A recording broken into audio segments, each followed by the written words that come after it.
Hello, kumusta? May tanong lang ako, bakit kaya ako mahiyain? Alam mo yung pakiramdam na ang dami mong gustong sabihin, pero parang may harang sa lalamunan mo.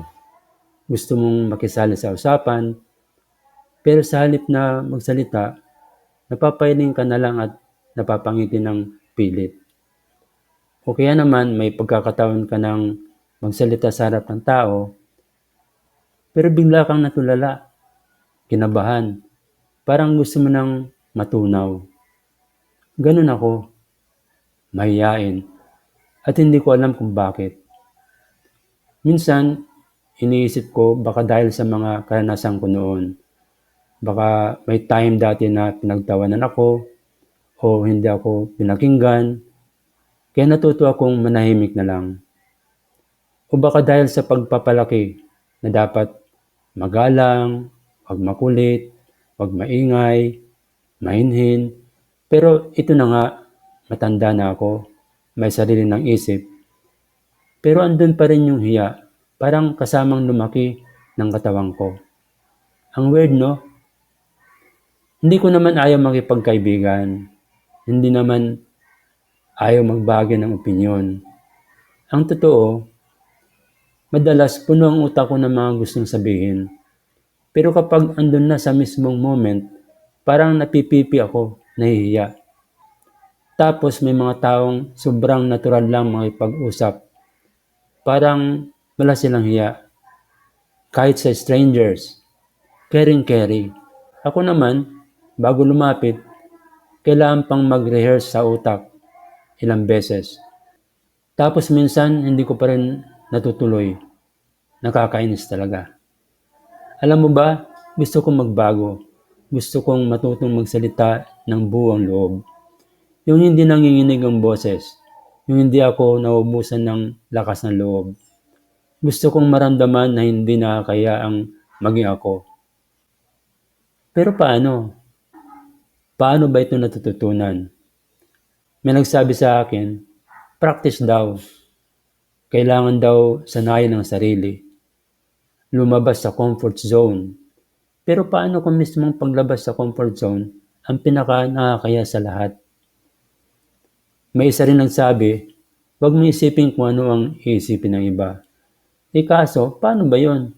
Ang hirap tanggalin sa isip na baka pagtawanan ako o husgahan o sabihang wala namang kwenta sinasabi mo.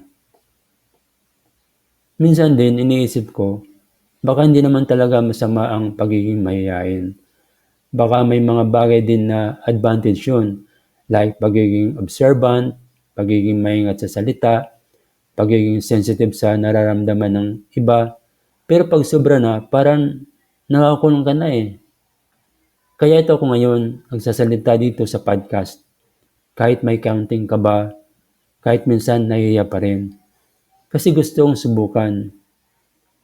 Gusto kong unti-unting bitawan ang sobrang hiya. Hindi ko pa alam kung paano pero gusto kong matutunan.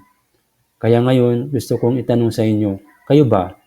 Nahihiya rin minsan?